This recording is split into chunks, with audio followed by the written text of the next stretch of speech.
السلام علیکم۔ قوموں کی سرکشی اور اللہ کا عذاب الہی۔ سورۃ یوسف کے آخر میں اللہ تعالیٰ نے حضرت انبیاء کرام علیہ السلام اور مختلف اقوام کا ذکر کرتے ہوئے فرمایا ہے کہ ہم نے قرآن کریم میں ماضی کی قوموں کے واقعات کا ذکر اس لیے کیا ہے تاکہ وہ ارباب فہم و دانش کے لیے سبق اور عبرت کا ذریعہ بنے۔ اس کے ساتھ یہ بھی فرمایا کہ یہ گھڑی ہوئی باتیں نہیں بلکہ پہلی آسمانی کتابوں میں بیان کردہ باتوں کی تصدیق اور وضاحت کرتی ہیں۔ اس پس منظر میں ماضی کی دو قوموں کا تذکرہ موجودہ حالات کے تناظر میں مناسب معلوم ہوتا ہے تاکہ ہم ان سے سبق حاصل کرنے اور عبرت پکڑنے کا موقع ملے۔ آمین یا رب العالمین۔ سورۃ الاعراف کی آیت میں آل فرعون کا ذکر کرتے ہوئے ایک جگہ فرمان الہی ہے کہ ہم نے پہلے انہیں قحط سالی اور اموال پیداوار میں کمی کر کے تنبیہ کی تاکہ وہ نصیحت حاصل کریں، مگر ان کا مزاج و نفسیات یہ تھی کہ اگر انہیں کوئی حسنتا یعنی اچھی چیز یا بات ملتی تو کہتے کہ یہ تو ہمارا حق ہے، لیکن اگر سیئتا یعنی تکلیف اور مصیبت کا سامنا کرنا پڑا تو وہ اسے حضرت موسیٰ علیہ السلام اور ان کے ساتھیوں سے منسوب کر دیتے کہ یہ ان کی وجہ سے ہو رہا ہے۔ ان کی اس کیفیت کا ذکر کر کے اللہ تعالیٰ نے فرمایا کہ ان کی برکت و نحوست سب اللہ تعالیٰ کے کنٹرول میں ہے، مگر اکثر لوگ اس کو سمجھنے اور جانتے نہیں۔ اس کے بعد فرمایا کہ انہوں نے حضرت موسیٰ سے یہ کہا کہ تم ہمارے سامنے جتنی مرضی نشانیاں پیش کر دو اور ان کے ذریعے ہم پر جادو کر دو، نعوذ باللہ ہم تم پر ایمان نہیں لائیں گے۔ اللہ تعالیٰ فرماتے ہیں کہ ان کے اس دروغ کا انکار کے بعد ہم نے طوفان، ٹڈیاں، جوئیں، مینڈک اور خون اپنی قدرت کی کھلی نشانیوں کے طور پر مسلط کر دیں، مگر پھر بھی وہ اپنے تکبر پر قائم رہے اور وہ مجرم قوم ہی بنے رہے۔ لیکن جب ان پر عذاب واقع ہو گیا تو حضرت موسیٰ علیہ السلام کے پاس آئے اور کہا کہ آپ اپنے رب سے وہ وعدہ کریں جس کا آپ کا رب نے آپ سے وعدہ کر رکھا ہے۔ اگر آپ یہ عذاب ہم سے ہٹوا دیں تو ہم آپ پر ایمان لے آئیں گے اور آپ کی قوم بنی اسرائیل کو آزاد بھی کر دیں گے۔ لیکن جب ہم نے ان سے ایک مقررہ وقت تک کے لیے عذاب ہٹا دیا تو وہ اپنے وعدے سے پھر گئے اور عہد توڑ دیا۔ پھر ہم نے ان سے اس کا انتقام لیا اور انہیں سمندر کی موجوں میں غرق کر کے ان لوگوں کو زمین کا وارث بنا دیا جو اس سے پہلے کمزور سمجھے جاتے تھے اور غلام بنا لیے گئے تھے۔ اس طرح ہم نے بنی اسرائیل کو ان کے صبر کا بہتر صلہ دیا اور فرعون اور اس کی قوم نے جو کچھ بھی تیاریاں کر رکھی تھی سب کو غارت کر دیا۔ یہ سورۃ الاعراف کی چند احادیث کا مفہوم ہم نے عام فہم انداز میں عرض کیا ہے۔ اس سے موقعوں کی طرز عمل، نفسیات اور ان کی سرکشی اور بغاوت کی صورت میں اللہ تعالیٰ نے قانون اور سنت کو بخوبی سمجھا جا سکتا ہے اور ان سے سبق اور عبرت پکڑی جا سکتی ہے۔ سورۃ بنی اسرائیل آیت میں قرآن کریم اللہ رب العزت نے یہ بھی وضاحت کی کے ساتھ فرما دیا ہے کہ تم اللہ تعالیٰ کی سنت و قانون میں تبدیلی دیکھو گے اور تحویل لچک بھی کبھی نہیں پاؤ گے۔ اس کا مطلب ہے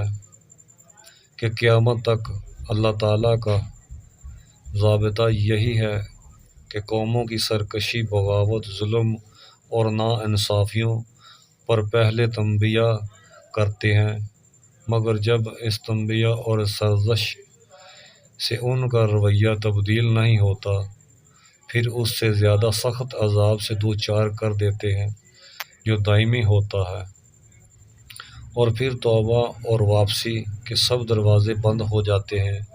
اسی طرح اللہ رب العزت نے سورۃ یونس آیت میں ماضی کے متعدد اقوام کی سرکشی اور ان پر نازل ہونے والی تنبیہات کا ذکر کرتے ہوئے فرمایا ہے کہ ایک قوم کے سوا ساری سرکش قومیں اپنی سرکشی پر قائم رہیں اور عذاب کا شکار ہوئیں۔ البتہ ایک قوم جو بچ گئی، جو حضرت یونس علیہ السلام کی قوم تھی، جو موصل کے علاوہ 99 میں مبعوث ہوئے تھے۔ اس قوم پر جب عذاب کے آثار نمودار ہوئے تو وہ سب کے سب اللہ تعالیٰ کے حضور جھک گئے اور توبہ و استغفار کر کے حضرت یونس پر ایمان لے آئے، جس پر ان سے وہ وقتی عذاب ٹل گیا، جیسا کہ سورۃ یونس میں فرمان خدا بندی ہے کہ وَمَتَّعْنَاهُمْ إِلَىٰ حِینٍ، ہم نے انہیں ایک وقت تک مہلت دے دی۔ قرآن کریم کے بیان کردہ اس تاریخی پس منظر میں آج پوری دنیا کی عمومی صورتحال کو دیکھا جا سکتا ہے۔ البتہ امت مسلمہ کی صورتحال کسی حد تک مختلف ہے کہ جناب نبی اکرم صلی اللہ علیہ وآلہ وسلم کی دعا کی برکت سے اللہ تعالیٰ کا وعدہ ہے کہ وہ آپ کی امت کو مجموعی طور پر پہلی امتوں کی طرح عذاب سے دوچار نہیں کریں گے۔ لیکن کیا جناب نبی کریم کی دعا اور اس پر اللہ تعالیٰ کے وعدے کا مطلب ہے کہ یہ امت ہر قسم کی سزا، عذاب، تنبیہ اور سرزنش سے محفوظ ہوگی؟ یہ بات توجہ طلب ہے اور اس عمومی مغالطہ سے ہمارا نکلنا ضروری ہے۔ جناب رسول اکرم صلی اللہ علیہ وآلہ وسلم کی دعا اور اس کی برکت سے امت کو مجموعی طور پر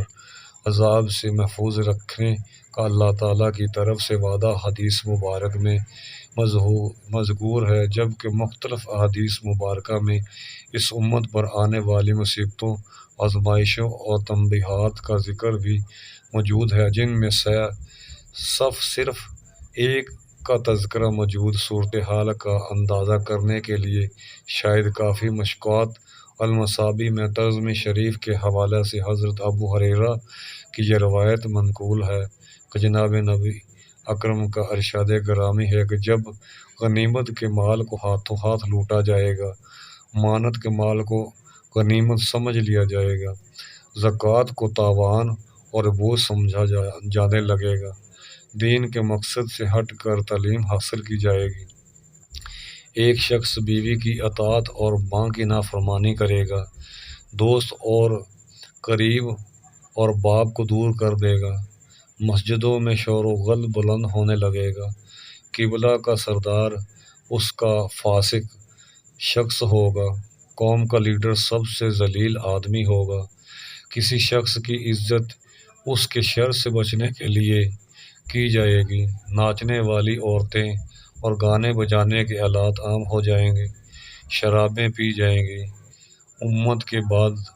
والے لوگ پہلے لوگ کو برا بھلا کہنا شروع کر دیں گے، تو پھر سرخ آندھی، زلزلہ و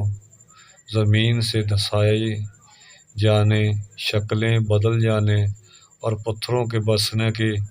انتظار میں رہنا، اور پھر ایسی لگاتار نشانیاں سامنے آئیں گی